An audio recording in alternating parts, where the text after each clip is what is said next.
Hello and welcome to this edition of Phi TV. I'm your host, Brad Swanson. We are coming to you from across Florida through the magic of Florida Internet and Television's connectivity. We are joined today by Senator Shevrin Jones, a good friend of mine and a great friend of the program. Welcome, Senator. Thanks for coming on. Thank you for having me, Brad. All right, so we are talking Pride today. It's a global effort. It stems out of some kind of rioting and the LGBTQ community kind of fighting for their rights. And when we think about Pride, what does Pride symbolize for you? Well, one, I think it definitely symbolizes, the first thing I think about is the breaking of glass ceilings because of the trajectory and the changes that have happened over the years, from Stonewall, all the way up until now, to where you have elected officials who are serving in these various capacities. Not just myself. I even go as far as looking at people like Secretary Pete Buttigieg. So Pride. When I look at Pride, I look at what has happened over the years that has brought many of us into the places that we are, and those people who have pridefully led the way for us to be able to serve in these various positions, and to do other things. Yeah, I mean, when you think of going back to Harvey Milk, I mean, we've seen the movies, and yeah, it was a real person, fighting for the rights of the community, and when we bring it all the way to today, Senator. The Supreme Court ruled this year in favor of the LGBTQ community, ensuring that they're protected from employment discrimination. Do you believe the tides are turning in our country? I think the tides are starting to turn. I think we still have a lot of work to do when it comes to the freedoms and the laws and the protections around the LGBTQ community. There is still a great deal of discrimination that still exists within every industry, not just in government, but every win is a good win when we talk about this. And so I think that we're on the right path, but I don't think we can get comfortable right here. I think we got to continue to move forward. Yeah, agreed. And just a little point of privilege here. Growing up in the film industry myself, seeing just a verbose acceptance of the LGBTQ community in that world, I thought for sure there were heads and tails. But as I've gotten to work with our member companies, Comcast, Charter, Mediacom, Atlantic Broadband, and Cox, they have metrics that the C-suite actually focuses on to make sure they are not just hiring and promoting the LGBTQ community within their companies, but they're also, actively looking at promoting causes that support them. I mean, I think that corporate buy-in is so important. Do you see that among the corporations that you work with in your district, or the businesses? Yeah, absolutely. Definitely seeing the corporations who are coming along the lines, and they're putting more diversity on their C-suites, not just LGBTQ, but also people of color and more women. And so the fact that a lot of these things are happening, when you look at the changes that need to be made, that should have happened years ago, you're just happy to see that it actually is happening, with the hope that people are not making these changes for the sense of tokenism, but they're doing them genuinely because they believe that it needs to be done because it's the right thing to do.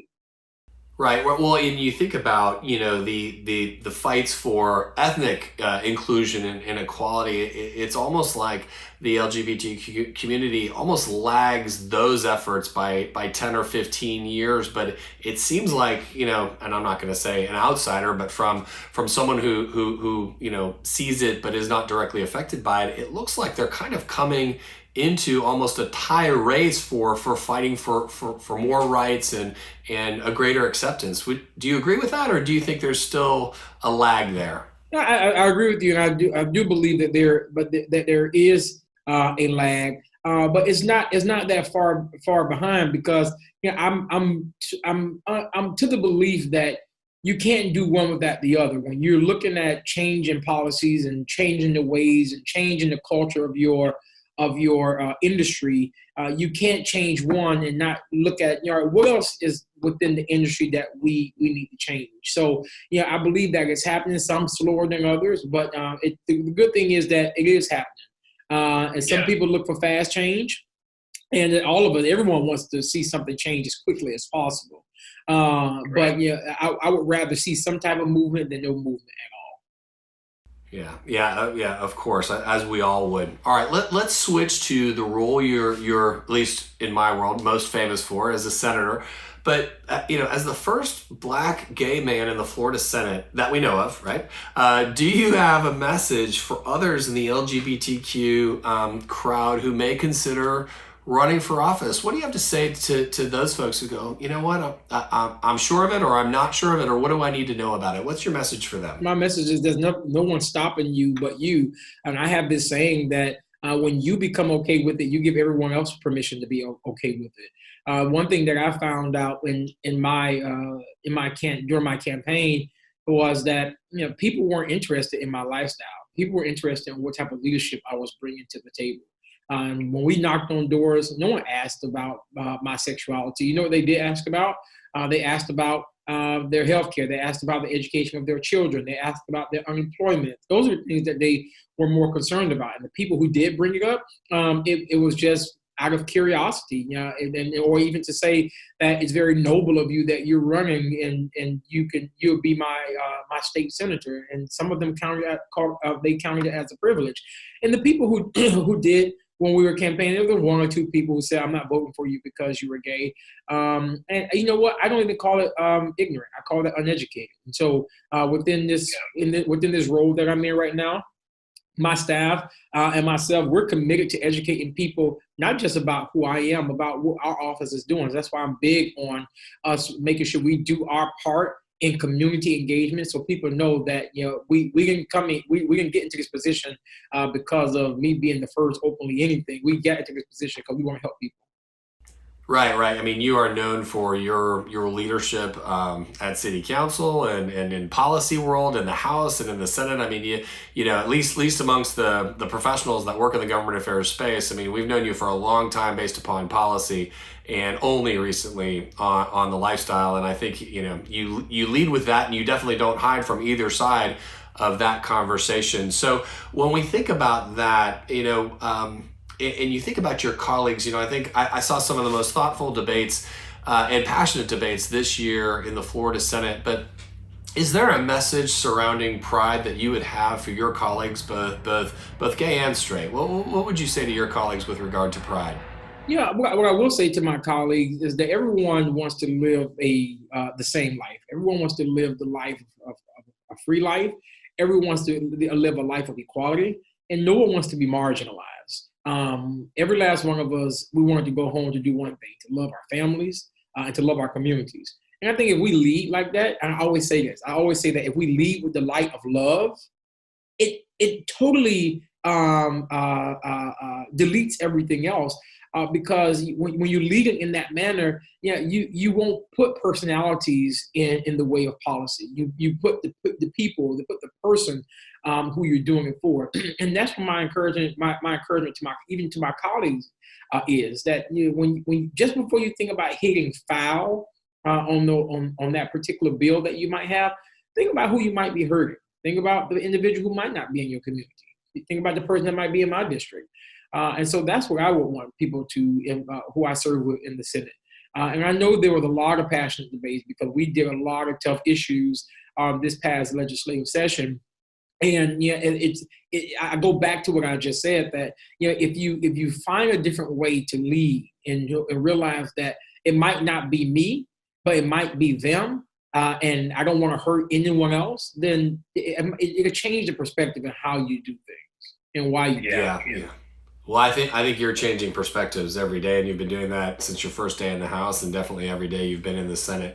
All right, in our final few minutes here, let's talk about Pride. Where are you going to be celebrating Pride Day or Pride Month this year? So I will be going to Fort Lauderdale Pride, which I am looking forward to. I will be with the Big Brothers Big Sisters, and I also will be with the city of Fort Lauderdale. So my staff, myself, we're going to be out there proud to represent people.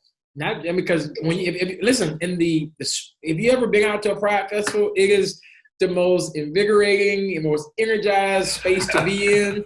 And people just have a good time. Listen, Brad, the crazy thing about it, everyone just want to enjoy life. But I'm telling you, I'll go with you for sure. I think that'd be a lot of fun. For sure. But it doesn't matter where you go, Chev. It's always a good time. It's a party, man. Excuse me, Senator. All right. So before we go, when you're not, this is the question we love to ask here on Fight TV.